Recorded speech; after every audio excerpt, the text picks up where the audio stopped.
اعوذ باللہ من الشیطان الرجیم بسم اللہ الرحمن الرحیم نحمدہ ونصلی علی رسولہ الکریم۔ انتہائی قابل احترام سامعین و حاضرین، مجھ سے اچھے لوگوں اور دوستوں، السلام علیکم ورحمۃ اللہ وبرکاتہ۔ درود پاک پڑھ لیں۔ آل محمد وبارک وسلم۔ رمضان کے بابرکت مہینے میں سب سے بڑی برکت جو اللہ نے نازل فرمائی وہ نزول قرآن۔ اس کو اللہ تعالیٰ نے اس مہینے میں نازل فرمایا۔ اس کے بارے میں آپ سب کے علم میں ہے کہ اس کے ایک حرف پہ 10 نیکی اور پھر وہ 7 گنا تک بڑھتی جاتی، اور رسول نے فرمایا کہ الف لام میم یہ 3 حرف ہے، تو اس طرح ایک ایک حرف پہ۔ اصل بات یہ ہے کہ قرآن پاک ایک عظیم معجزہ ہے، اللہ تبارک تعالیٰ کا بہت بڑا احسان اور معجزہ، کیونکہ یہ کوئی لکھا ہوا نہیں آیا۔ جیسے پہلے الہامی کتابیں بعض لکھی ہوئی آئیں، یہ رسول اللہ صلی اللہ علیہ وسلم پہ قلب اطہر پہ نازل ہوا، اور وہاں سے آپ کی زبان اطہر سے یہ آ گیا ہے۔ اب قرآن پاک جو ہے یہ اس کے بارے میں سورہ حجر کی آیت نمبر 9 میں کہا گیا،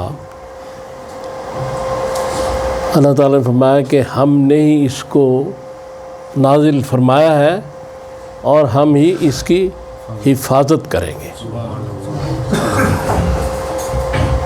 تو یہ جو اس لیے کہا گیا کہ پہلے جو الہامی کتابیں تھیں ان میں اس وقت کے لوگوں نے، احبار اور رہبان جو بھی تھے، دنیاوی مقاصد کے لیے کافی چیزیں تحریف کر دیں، کچھ چیزیں شامل کر دیں، کچھ چیزیں نکال دیں۔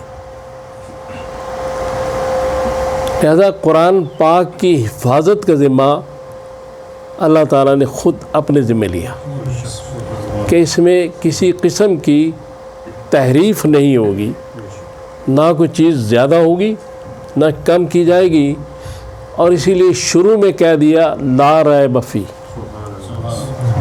کہ اس میں شک نہ کیجیے گا، نہ تو اس بات میں شک کہ الہامی کتاب نہیں ہے، اور نہ جو اس کے اندر مضمون ہے ان میں کوئی شک۔ اور چونکہ یہ قرآن پاک پچھلی الہامی کتابوں کا خلاصہ بھی ہے، نچوڑ بھی ہے، جو پہلے باتیں کی گئیں قرآن پاک نے ان کو دہرایا، اور جو ان باتوں میں بعض لوگوں نے گڑبڑ کر دی تھی قرآن نے اس کی اصلاح کر کے رسول اللہ صلی اللہ علیہ وسلم کے قلب اطہر سے آپ کی زبان تک اس کو پہنچایا۔ اس لیے عظیم معجزہ ہے، اس لیے عظیم ہے کہ ایک تو خاص الخاص نبی امام الانبیاء کی زبان سے، اور دوسرا یہ کہ اللہ تعالیٰ نے اس کی حفاظت کا ذمہ خود لیا۔ ایسا قرآن پاک جو ہے اس کو پڑھنا ثواب کا کام ہے، لیکن اس کو سمجھنا بھی ضروری ہے، اور اس پر عمل کرنا انتہائی ضروری ہے، کیونکہ ایک حدیث پاک ہے ریاض الصالحین کی جلد 2 99 اس کا نمبر ہے، مسلم کی حدیث ہے، اس میں کہا گیا ہے کہ قیامت والے دن قرآن کو اور اس کے پر عمل کرنے والوں کو طلب کیا جائے گا۔ اور پھر جو دو صورتیں ہیں سورہ بقرہ اور سورہ آل عمران، جو لوگ انہیں پڑھتے رہے، عمل کرتے رہے، یہ اس دن اس شخص کے آگے آگے اس کی جواب دہی کے لیے شامل ہوں گے۔ لہٰذا اس لیے ہم اس کی دو تین جو مدارج ہیں، ایک تو قرآن کو پڑھنا ضروری ہے، اس مہینے میں بہت ہی ثواب ہے، ویسے پڑھنا چاہیے، ہمیں روز پڑھنا چاہیے، لیکن کم از کم اس مہینے میں اس کی خاص توجہ اس طرف ہونی چاہیے ہماری، 10 منٹ 15 منٹ۔ اس کے بعد اس کو سمجھنا ضروری ہے، اس پہ تدبر کرنا ضروری ہے۔ سورہ محمد کی آیت نمبر 24 میں کہا گیا کہ تم قرآن میں تدبر کیوں نہیں کرتے، کیا تمہارے دلوں پر تالے لگے ہوئے ہیں؟ تو تدبر بھی ضروری ہے، یہ بھی قرآن کا ہی حکم ہے۔ اور اس کے بعد پھر یہ ہے کہ اگر یہ سمجھ میں نہیں آتا، جو لوگ عربی نہیں جانتے یا ان کی سمجھ میں چیزیں نہیں آتی، تو پھر ان کے لیے قرآن نے کہا کہ راسخون فی العلم، جو اس علم میں ماہر ہیں ان کے پاس جاؤ، ان سے جا کے یہ سیکھو۔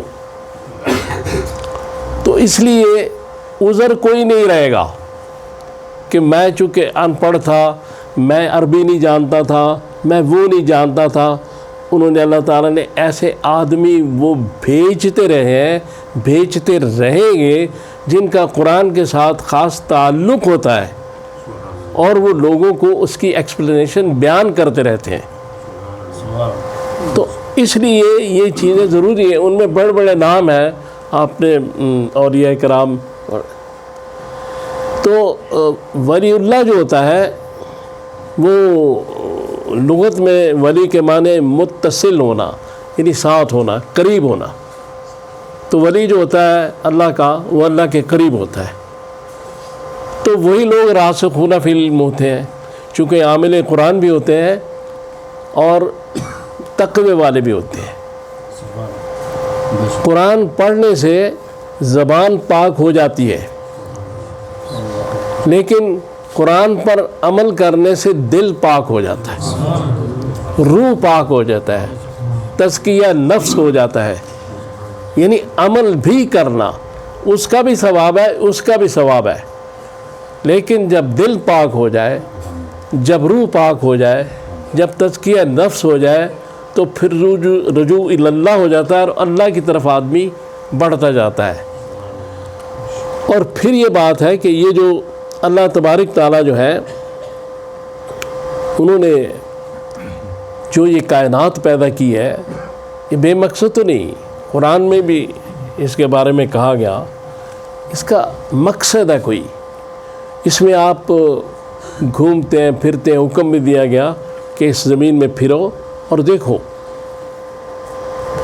تو جو یہ آپ مناظر دیکھتے ہیں قدرت الہی کے، یہ جو دوسری چیزیں، کئی کو خوبصورت سین، خوبصورت چیزیں، یہ اسی احسن الخالقین کی ہے کہ جس کے بارے میں قرآن میں کہا گیا کہ برکت ہے وہ ذات جس نے یہ ساری تخلیقات فرمائی۔